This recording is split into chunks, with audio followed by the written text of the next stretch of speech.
Zeina Latifi, economista-chefe da XP Investimentos, graduada, mestre, doutora em economia pela Universidade de São Paulo.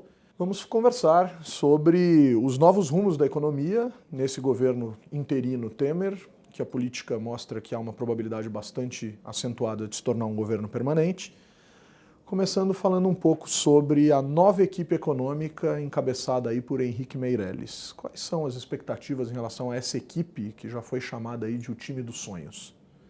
Olha, de fato, quando a gente olha o perfil da equipe, são todos assim, pessoas que têm experiência, né, na carreira pública, servidores públicos, com reputação, com experiência e, o mais importante, tem uma agenda definida. Claro, a gente ainda vai descobrir os detalhes disso, mas a linha mestra ali a gente já tem, que era o que precisava. O país estava muito sem agenda, a gente tinha ali o Ministério da Fazenda se esforçando para emplacar, por exemplo, reforma da Previdência, mas não era uma agenda de governo. Isso por si só já faz muita diferença, é uma agenda de governo e um time alinhado para perseguir esse objetivo. Vamos ainda observar qual vai ser, que como o diabo mora nos detalhes, né? Exatamente. A gente tem que saber exatamente quais são as prioridades e qual a forma de encaminhar. Por que eu estou falando isso? Porque quando a gente começa a falar da lista de reformas e ajustes que o Brasil precisa, é uma lista que não tem fim. Todo mundo sabe disso. Todo mundo sabe também que não é de uma hora para outra, ou num mandato curto como esse, que a gente vai transformar o país. Mas o importante hoje é conseguir pelo menos dar uma arrumada, corrigir alguns excessos, corrigir alguns equívocos, o que eu chamo de arrumar a macroeconomia.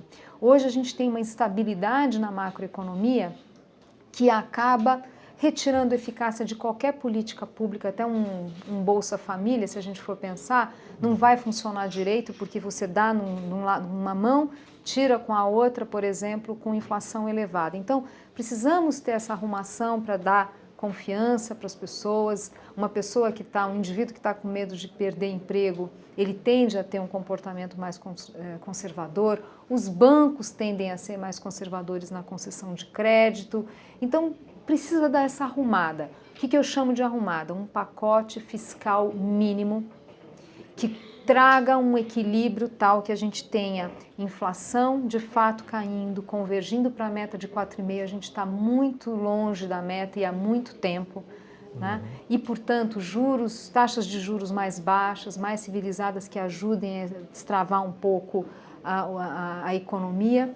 E o país, pelo menos, ter uma recuperação cíclica, ou seja, aquilo que você consegue colher na hora que você faz essa arrumação, com inflação mais baixa, com juros mais baixos e tal. Então, aí que está a arte. Quer dizer, o desafio desse time, e que são pessoas talentosas, é definir que medidas são essas, que hoje são essenciais, que hoje vão ter uma maior efetividade para fazer essa arrumação da macroeconomia, mas que ao mesmo tempo tem viabilidade política. Zeina, a gente tem uma figura chave nesse processo que é o ministro Henrique Meirelles, que tem uma experiência, como você bem observou, né? Essa equipe tem uma experiência no setor público, mas reclamava-se muito de um de seus antecessores, que também era bem visto pelo mercado à época em que assumiu a Fazenda, que era Joaquim Levy. E o problema era que Joaquim Levy não tinha talvez um traquejo, uma mobilidade política, tanto no que diz respeito às suas relações com o Congresso, das relações do governo com o Congresso, tanto mesmo dentro do governo. Esse alinhamento de Meirelles com outros membros da equipe, você entende que isso seja algo significativamente importante? E essa capacidade de Meirelles de ser um ser que pensa política, já foi filiado a partidos, já disputou eleições, isso também contribui na visão do mercado para que a economia destrave? Sim, eu acho assim, para além da questão dele ser um bom gestor, né, com experiência comprovada, de novo a gente cai naquela questão, é uma agenda de governo. Então, o que a gente observava no período Levy era um ministro da Fazenda muito isolado, defendendo uma agenda que praticamente só ele defendia.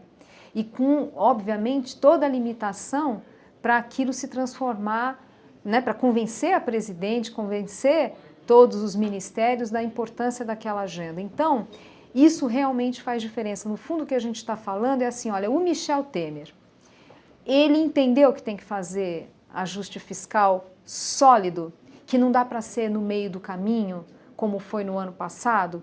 Ele entendeu. Ele está, portanto, montou um time, e aí, né, pensando primeiro escalão, segundo escalão, enfim, compatível com isso? Aparentemente sim. A gente ainda vai descobrir se vai funcionar, né? Mas aparentemente sim. Então, isso faz muita diferença.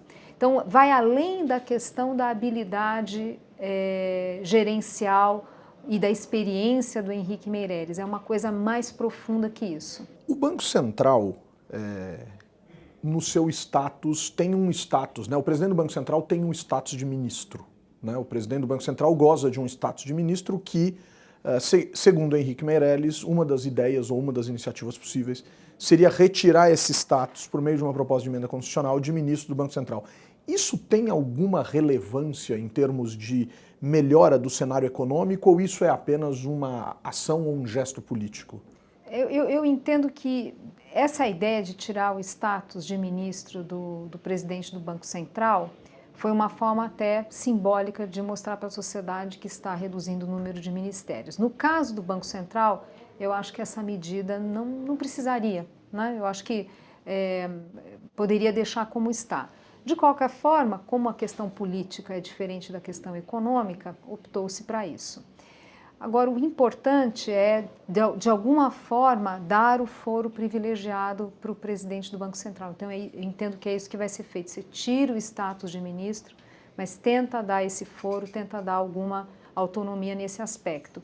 Por que isso é importante? Porque o presidente do Banco Central, muitas vezes, acaba tendo que tomar decisões difíceis e que o deixa vulnerável a processos, enfim, e que às vezes acabam sendo um empecilho para você atrair talentos para o Banco Central. Então, por exemplo, se a gente pensar na época do PROER, quer dizer, várias ações do Banco Central que eram essenciais para o equilíbrio financeiro, enfim, do país, mas que muitas vezes não são compreendidas e acabam abrindo, né, um espaço aí, enfim, para processos. Então, essa ideia de ter o foro privilegiado, e aí tinha no caso do status de ministros, isso é um elemento importante. Agora, a grande discussão para os economistas é a questão da autonomia do Banco Central. De novo, a minha impressão é que, uma vez que a questão fiscal é muito grave, você vê, a gente está discutindo qual vai ser o tamanho do rombo esse ano, a depender, né, dos esqueletos que a gente vai ter que honrar esse ano, né, do que a gente chama de passivos contingentes. Quer dizer, a discussão fiscal é muito grave. É possível que o governo opte por deixar a discussão de autonomia do Banco Central formal um pouco de escanteio, deixe isso para um próximo presidente, porque precisa preservar capital político para avançar na agenda fiscal, que é uma agenda dura. Que precisa de muito esforço e diálogo com a classe política, com a sociedade, enfim. Eu não sei se seria tão difícil assim para a sociedade entender essa questão da autonomia, mas enfim, isso não é um julgamento meu. Você entende que na campanha de 2014 distorceu-se de uma maneira significativa esse debate? Você sabe que agora, assim, palpite, né? Eu sou economista, é difícil analisar certas coisas. Eu acho que a sociedade não entendeu aquela propaganda. Eu acho que até por isso, rapidamente, ela foi substituída por outras, né? É muito difícil pro cidadão ali entender como assim, independência do Banco Central, e como assim vai tirar a comida da minha mesa? Isso aqui foi fruto do meu trabalho, como assim? Eu acho que não pegou aquilo lá. Por isso que eu acho que talvez não fosse tão difícil levar essa discussão. Porque as pessoas querem ver a inflação baixa. A forma como vai ser, e de forma sustentável, baixa de forma sustentável, não com artifícios, né, de verdade. Então, se é com autonomia ou não, eu acho que essa não é uma discussão. Por isso que eu acho que não teria tanta dificuldade política. Mas entendo essa preocupação de não gastar capital político com a questão da autonomia. Agora, se teve ou não pressão política sobre o Banco Central, como que a gente vai avaliar? né? O Banco Central também tem as suas convicções. A gente teve um período ali de maior experimentalismo na política monetária, mas que era, assim, foi uma opção do Banco Central. Não acho que essa é uma... Não, pressão política. Acho que é difícil a gente resumir e falar que é pressão política. Agora, como o mundo é feito de percepções, o fato de ter gerado a percepção nos agentes econômicos, nos investidores, enfim, no mercado, de que havia pressão política, isso por si só já é ruim, mesmo que ela não tenha ocorrido. Mas o fato de haver essa percepção já foi ruim. Então, mostra que o Banco Central tem que tomar muito cuidado com a sua comunicação, mostra que tem que ter um cuidado muito grande do governo em sinalizar que dá autonomia para o Banco Central. Cada vez que um ministro resolve dar um palpite em política monetária, ele machuca a autonomia do Banco Central, diz que tem que ser feito, que não tem que ser feito, machucou. Então, eu acho que o cuidado que tem que ser feito agora, ainda mais com essa inflação tão alta, tão teimosa, é isso, sinalizar para os agentes econômicos que o Banco Central tem autonomia de fato, ainda que não legalmente. E a figura de Ilan Goldfein é um nome importante, e é uma figura que o mercado respeita muito por exercício dessa função de presidência. Sem dúvida, sem dúvida. Olha, o Ilan ele já foi diretor, ele tem um currículo impecável, é uma pessoa que sabe ouvir, é uma pessoa flexível, eu acho que o Banco Central está em boas mãos. Agora, o que é importante a gente ter claro aqui? Hoje o nosso maior desafio não é a política monetária. Se o fiscal funcionar bem, o trabalho do Ilan para trazer a inflação para a meta vai ser muito mais fácil. A gente não vai ter que ter esse sacrifício tão grande com taxa de juros elevada. A política monetária, grosso modo, né, no fim do dia ali, ela é muito função no Brasil do que a gente faz no fiscal. Esses últimos anos a gente teve um aumento da inflação, uma inflação teimosa, e não dá para a gente dizer que foi culpa do Tombini porque ele só errou. Eu acho que é injusto dizer isso. O que a gente teve foi, de fato, um impulso fiscal persistente, um impulso fiscal que bagunçou a nossa macroeconomia, que pôs um peso elevado nos ombros do Banco Central, e aí pode dar autonomia, pode colocar o sujeito mais conservador no mundo, pode pôr o Paul Volcker, presidente do Banco Central do Brasil, pode fazer autonomia no modelo mais radical, né? E mesmo assim o Banco Central não vai conseguir gerenciar bem a política monetária e entregar a inflação baixa. A gente falava de um déficit fiscal durante o governo Dilma na casa de 100 bilhões de reais, e a gente já fala com um pente fino nas contas em algo que pode se aproximar de 200 bilhões de reais. É possível fazer algum diagnóstico desse cenário hoje? E mais do que isso, como é que o mercado reage a um salto de 100% numa estimativa de rombo numa conta pública dessa natureza, num país que já está fragilizado? Olha, não é nada agradável descobrir que tem um rombo grandão. Agora, pior que isso é não saber.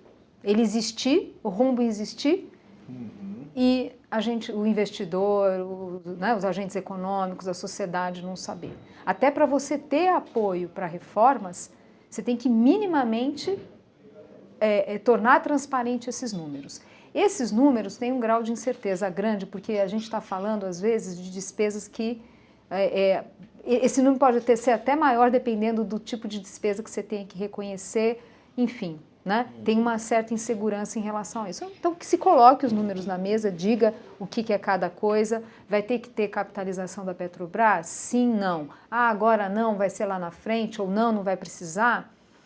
Então, a gente precisa entender isso. A Eletrobras, os fundos de pensão das empresas estatais, o FAT, a dívida dos estados, aparentemente nesses 200 bi tem alguma coisa de dívida dos estados que vai ter que fazer renegociação. Enfim, a gente, na verdade, é uma questão de você,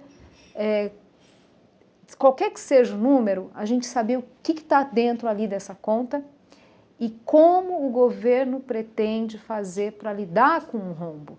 Vamos lembrar o que aconteceu o ano passado, quando foi enviado ao Congresso um orçamento deficitário. Qual que foi o problema? Né? Você escancarou que tinha um problema na hora que você revela um orçamento deficitário, dá mal-estar e tal. O problema não foi ter revelado, não foi ter mandado isso para o Congresso da forma como foi mandado, foi não ter dado a saída. Por isso que é essencial a gente ter uma agenda. Olha aqui, hoje esse rombo é desse tamanho, não vai ter muito jeito, mas o caminho que a gente vai perseguir daqui para frente é nesta direção para paulatinamente reduzir esse rombo e, isso também é importante, como reforçar as nossas instituições para que isso não aconteça de novo. Não é possível que a gente está de novo errando em coisas, lições que já eram para ter sido aprendidas, né? A gente precisaria errar em coisas novas e não em coisas que já eram para ter. Que inclusive existiam parâmetros legais para serem corrigidos, né? Quer dizer, parece que a lei de responsabilidade fiscal nesse caso deixa de ser cumprida ou pelo menos cria-se aí termos novos para a sociedade brasileira como contabilidade criativa e coisas dessa natureza. Pedaladas e tal. Pedaladas. Isso prejudica muito. Nós tivemos descumprimento da lei de responsabilidade de fato e no seu espírito, porque a lei de responsabilidade ela também tem as suas brechas, né? Ela não ficou completa. A lei de responsabilidade ela disciplina mais estados e municípios, mesmo assim não funcionou. E não disciplina tanto o governo federal. Tem brechas ali. Mas o fato é que, assim, mesmo com brechas, tem coisa que cabe ao presidente da República zelar. A disciplina fiscal é uma coisa a ser zelada. Mesmo que não esteja ali escrito, não, tal coisa não pode ser feita, você tem que pensar no espírito da lei, que é a responsabilidade na gestão dos recursos públicos, né? Então a gente está descobrindo a duras penas o quanto dói você não ter disciplina fiscal. O país não está tendo que digerir, e sabe lá Deus quanto tempo, né? Quanto tempo a gente vai ter ainda pela frente para digerir esses rombos e esses esqueletos que podem aparecer. Zeina, tem um provérbio que diz que uma das melhores formas de sair do buraco, ou a primeira forma de se sair do buraco é parar de cavar. Então, nesse caso, a gente conteria as despesas, mas por outra a gente precisa arrumar a terra para botar no lugar do buraco, para que a gente possa zerar, né, esse déficit gigantesco que nós temos. Uma das formas de se pensar isso é destravando a lógica das parcerias público-privadas, tentando conceder parte da infraestrutura, sobretudo da infraestrutura, para a iniciativa privada. Como você vê essa situação e se esse governo tem um pouco mais de credibilidade ou teria uma agenda mais razoável para essas parcerias do que o governo anterior? Olha, isso que você colocou é muito importante, quer dizer, meio que regra de bolso na economia. A macroeconomia arrumada, o equilíbrio macroeconômico, inflação baixa, juros civilizado, enfim, as pessoas não terem medo de um calote da dívida, isso é essencial para você permitir o crescimento econômico. Se você não tem isso na mesa, você não consegue crescer, né? Fica todo mundo aguardando, fica um grau de insegurança que ninguém faz nada. Agora, crescimento de fato, de longo prazo, é a tal da microeconomia. São medidas como essa. A gente tem uma carência de infraestrutura enorme. Hoje a gente está investindo menos de 2% do PIB em infraestrutura, né? Isso não repõe nem a depreciação do estoque que a gente tem de infraestrutura, nem a depreciação, que deve ser aí algo como 3%. E não é à toa que a gente, quando observa o Brasil nesses rankings mundiais, a gente só cai em posição no que se refere à infraestrutura. Esse é um gargalo importante no país. Faz todo sentido você dar prioridade para essa agenda. O Joaquim Levy colocou essa agenda na mesa, né? Teve avanço nessa discussão. Agora, de novo, se você não sabe, se o investidor não sabe para onde vai a taxa de juros, para onde vai o câmbio, não vai ter interesse. Por isso que precisa arrumar a macroeconomia. Agora, tem uma agenda microeconômica, principalmente na questão regulatória. A gente tem falhas ali na nossa regulação, pontos ali que não são preenchidos, mudanças de regra, ou seja, ainda que haja uma demanda enorme para a infraestrutura, o risco do investimento em infraestrutura é muito elevado. Então, cabe ao governo abraçar essa agenda de, aos poucos, ir arrumando, reforçar as agências reguladoras, arrumar o processo de funcionamento, por exemplo, de concessão de licenças ambientais, por exemplo, esse é um gargalo. São vários órgãos que fazem, sem uma coordenação, sem definição de escopo de cada um. Então, tem uma limpeza aí nessa microeconomia que vai ser essencial. E aqui eu tenho também uma visão, acho que dá para ter uma visão positiva, ainda que as coisas no Brasil caminhem devagar.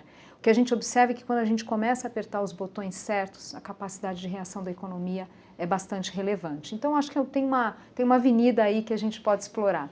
Muito bom. Agora, no que diz respeito, por exemplo, a esse modelo de o governo ser sócio, ou o Estado brasileiro, não é nem o governo, o Estado brasileiro ser sócio em percentuais elevados dessas concessões, isso faz sentido? Quer dizer, a Infraero, por exemplo, anuncia que não consegue mais dar conta de um modelo de sociedade com empresas para administração de aeroportos.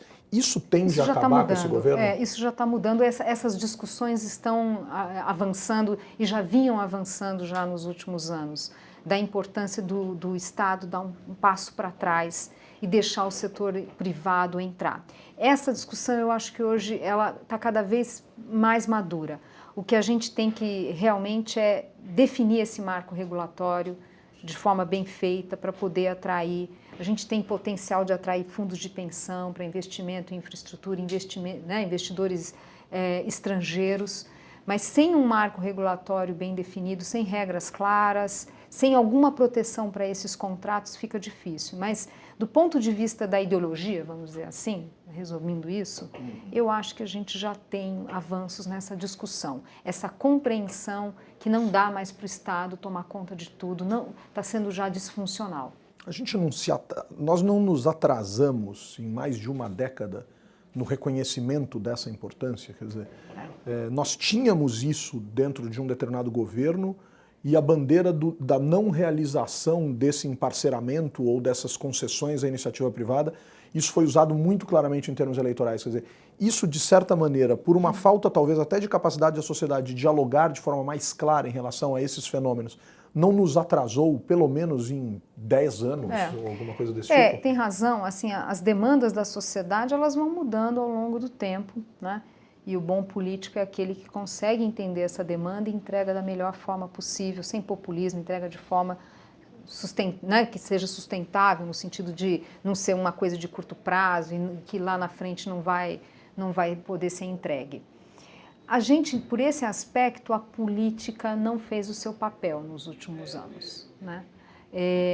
Parecia muito claro, pelo menos quando a gente olhava do ponto de vista do debate entre os economistas, parecia muito claro assim, bom, estabilizamos a economia, tivemos avanços importantes na distribuição de renda, agora a gente precisa repensar a ação estatal, a gente precisa avançar nessa discussão de reformas microeconômicas para reduzir o custo Brasil em vários mercados. Já tinha começado um pouco com o Lula isso, medidas importantes na microeconomia que tiveram impactos fantásticos.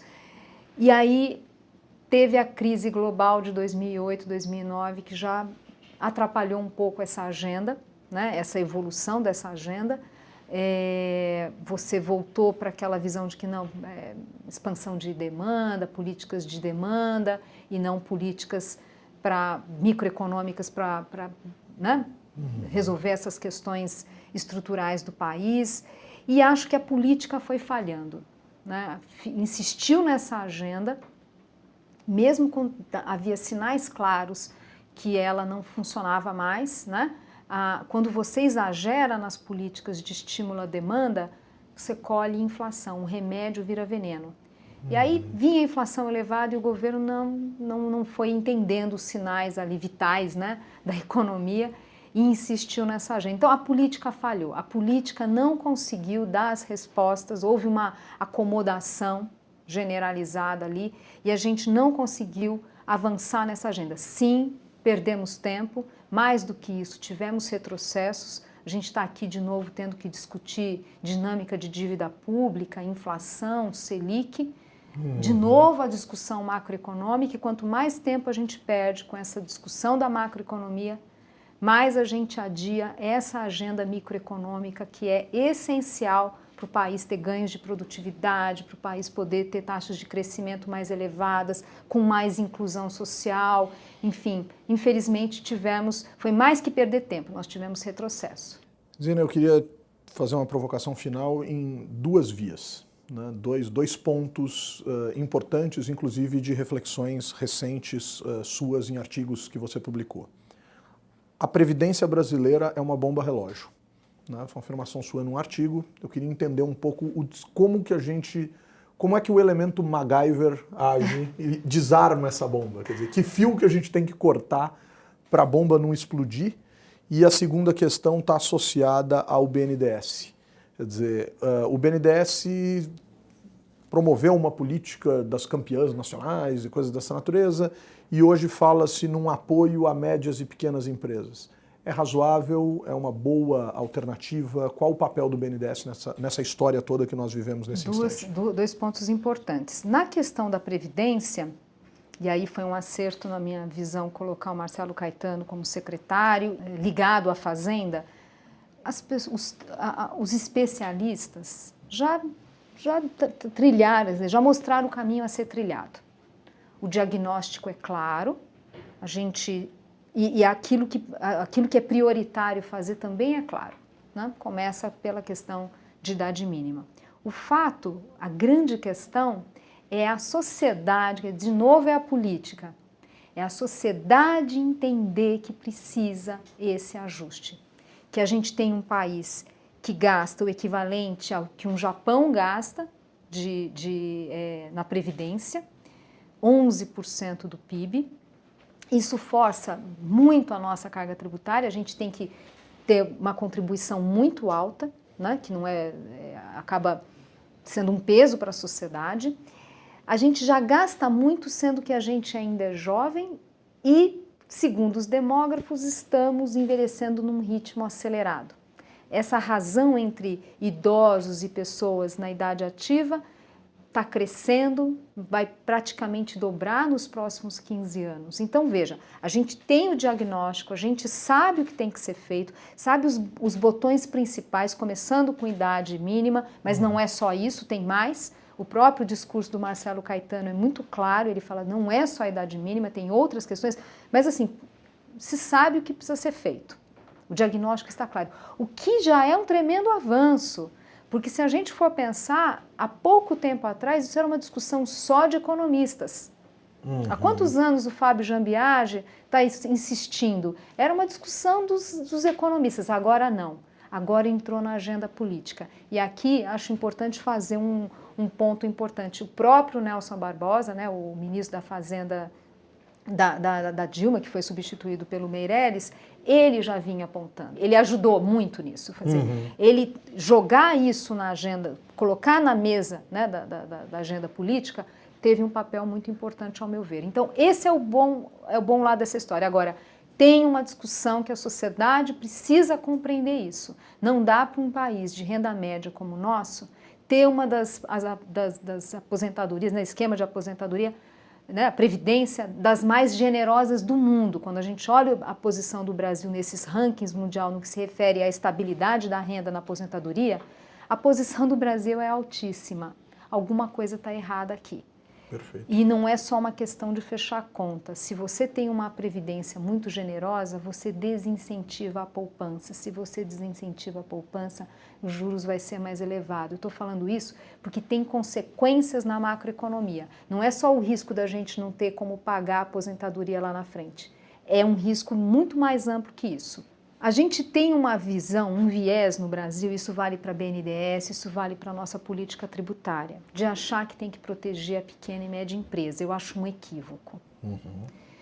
A gente precisa proteger a empresa entrante, porque ela enfrenta custos iniciais ali muito elevados, né? Então, você tem que incentivar, tem que financiar a inovação, tem que financiar startup, tem que de alguma forma ter crédito subsidiado para a empresa que está começando, ou a tributação, enfim, você tem que ter mecanismos para proteger o que é novo. E não a média e pequena. Porque se você protege a média e pequena, você corre o risco dela ficar sempre média e pequena. Então, na hora que você faz um simples e protege a pequena, ela tem estímulo para continuar sendo pequena, porque ela sabe que se ela crescer, ela vai entrar em outra categoria de tributação. Então, é melhor abrir um outro CNPJ, é melhor não crescer. Vai pagar um preço muito caro. Então, isso é importante colocar, que a gente está na contramão do debate mundial. Não é isso que as experiências bem-sucedidas fazem. Quer dizer, as experiências bem-sucedidas são de financiar a inovação, de financiar o iniciante, o entrante, e não o pequeno. Financia o tempo e não o tamanho. Exatamente. Né? Então, acho que isso tem que ser repensado, tanto no nível da nossa estrutura tributária, quanto no próprio BNDES. É claro que o BNDES ele tem que preencher lacunas que o mercado financeiro não dá conta, mas acho que tem que reavaliar essa questão. Desafios não são poucos, né? Zeina Latif, economista-chefe da XP Investimentos, economista, graduada, mestre e doutora em economia pela Universidade de São Paulo. Muito obrigado. Eu que agradeço.